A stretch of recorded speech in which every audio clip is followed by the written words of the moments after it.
Well, hi friends, I'm Brian Cosby. This is Provide and Protect, and today we're doing a tour of our family garden, and we believe that every homestead should at least consider having a garden. And today we're going to talk about the various plants, the process, and really the purpose of why we have this garden on our homestead. So let's get into it.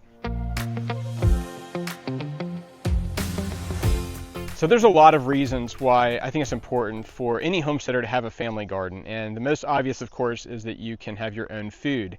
And one of the main reasons that we have this whole channel is to equip, inspire, and really encourage people to be more self-sufficient. And one of the main reasons and ways to be more self-sufficient is to have a family garden. When I was growing up, my grandparents had this enormous garden, and that was really the primary means that they were able to eat, was from this huge family garden. And a lot of ways today, if people start talking about having their, raising their animals or growing their own food, that they think they're some kind of doomsday prepper. And really, all I'm trying to do is go and be like my grandparents, and live like my grandparents. So, but I think one main reason, obviously, is to have your own food. And there's something really satisfying about being able to come out here to the garden in the afternoon, collect some of the vegetables and gather some of the produce that's out here, and then go in and have dinner with it. Or even this morning, getting a big bowl of blueberries, stuff like that. It's just so rewarding and satisfying. But I think another reason to have a family garden is this educational. It's that idea where you know where your food's coming from. It's the farm to fork concept. And when there's so much processed food out there, to know where your food is coming from and how to grow it, there's an educational piece in having a family garden also. So those are the reasons. So the self-sufficiency, the education piece, obviously having your own food. The process that we use here on our homestead is an idea that we got from Back to Eden, and some of you may be aware or have heard of this.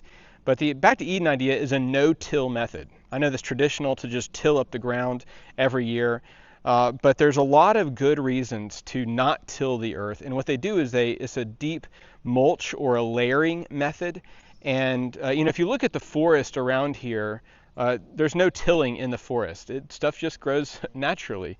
But what we want to do here is to replicate some of that, because if I go into the forest, or if I were to dig this soil up here, it would just be very rich, dark, lots of worms, very healthy soil. And it wasn't like that. So about 8-9 years ago when we moved here, this soil was clay, it was hard, it was very difficult to grow anything. And over the years, we've not tilled this at all. We've just added layers to it, organic matter to this. And one thing we've added is fertilizer from animals, so manure from animals. We had meat rabbits for a long time, so we would clean all that out, bring that and spread that around our garden. We've done that with, we have goats now, so we do this with goats.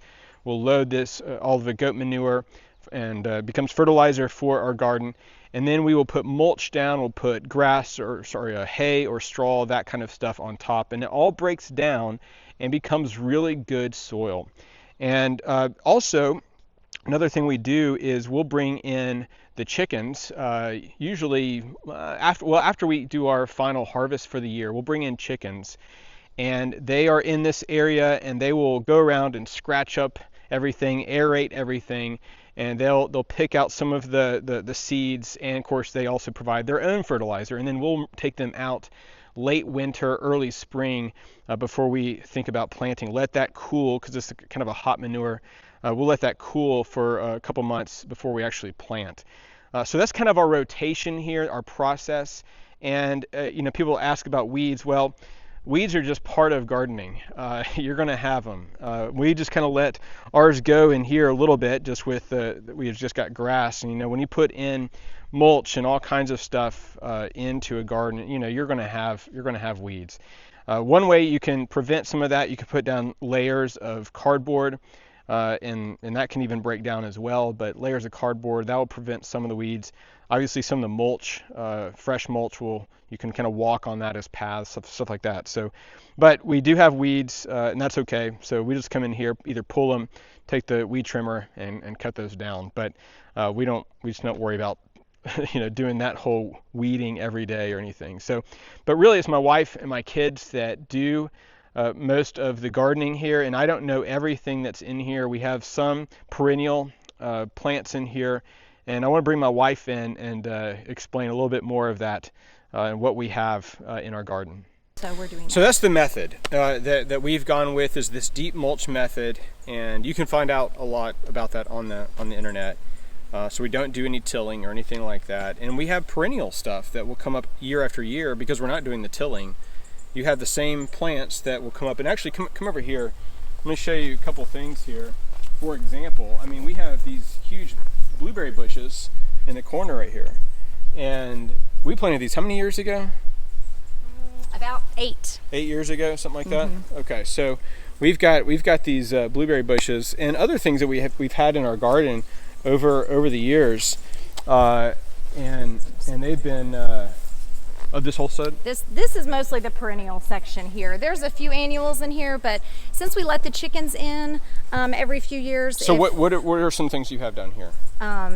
Well, this is mostly herbs and pollinator plants, and mostly perennials, but again, some annuals. So this is obviously dill that's gone to seed. This is elecampane, which is a medicinal herb, and parsley, culinary and medicinal, echinacea, and green onion in here. That this walking onion comes back every year and is wonderful. Yarrow. By the way, we just had a big rain, which we haven't had rain in like 2 weeks. We just got a rain just before we went out here. Right. So things are a little kind of dripped over. Yeah. But yes, there are two varieties of yarrow that are great perennial for pollinators, medicinal herb, edible There's always flower. Butterflies and stuff on this. Yeah. So this one, yes, this one is great for basically just pollinators. It's just gotten really large, but the pollinators love it. So that's been a blessing. That's phlox, and then this is a milkweed here, and it's great for pollinators. It's got medicinal uses as well.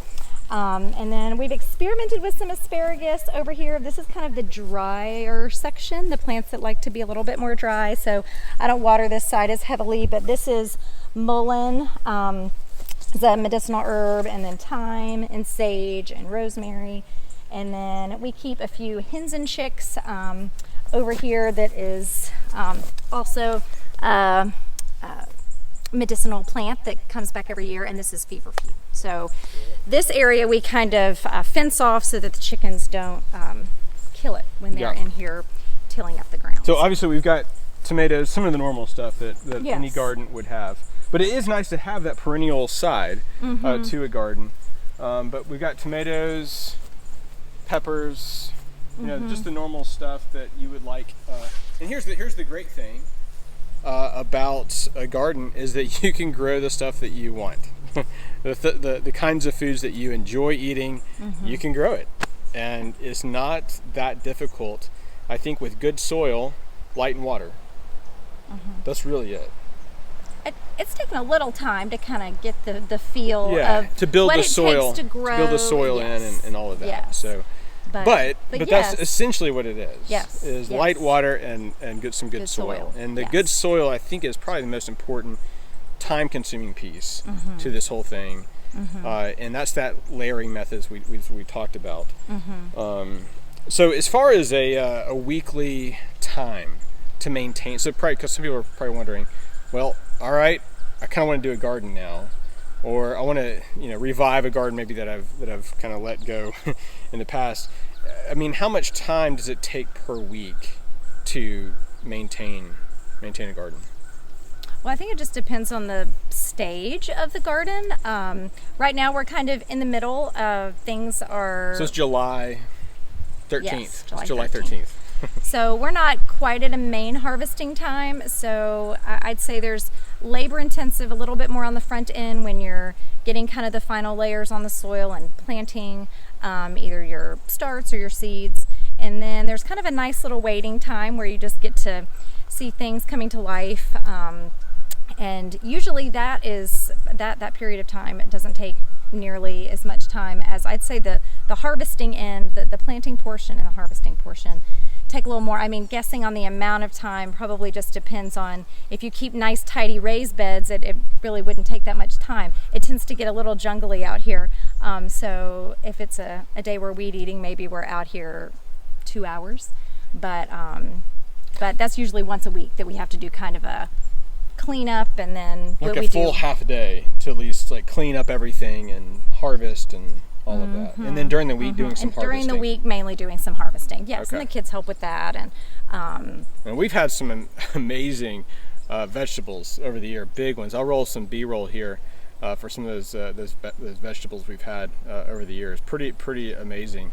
But we've enjoyed this method, and again, it's something that we're kind of moving into. One thing that we want to do, so if you're following this channel and you're wondering what we're trying to do with this channel, is eventually what I'd like to do is extend this down another 10 feet, and that would add quite a bit, at least add another couple rows of vegetables and things like that. So we're always trying to think, how can we do this better? This space in our property is in the middle, kind of we're near our home, and so it gets the most sunlight. So that's why we picked this space for our garden. So make sure you have enough sunlight. We've done gardens at other properties, other places that had way too much shade, and we've also done the raised bed method. But the problem with the raised bed method that I found is, number one, it took a lot of work just constructing and getting it all organized, and it wasn't that much space. But here we have the entire space here. Think of this as one enormous raised bed, except the only negative, again, the only negative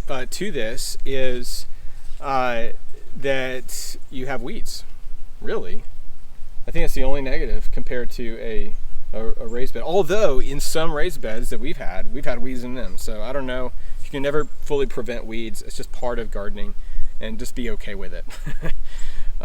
But this has been a great part of our homestead, a great part of education, kind of that farm to fork idea where you are going out, you're harvesting your own food that you've been able to grow, and utilize that for your family. I think it's just a necessary thing for any provider, protector, for any homesteader. So anything else from you? I think that's it. That's it. Okay. All right. Well, thanks so much for joining us today. And if you've not already done so, please consider hitting that like button and subscribing to the channel. Really appreciate you and your support, and we'll see you on the next video.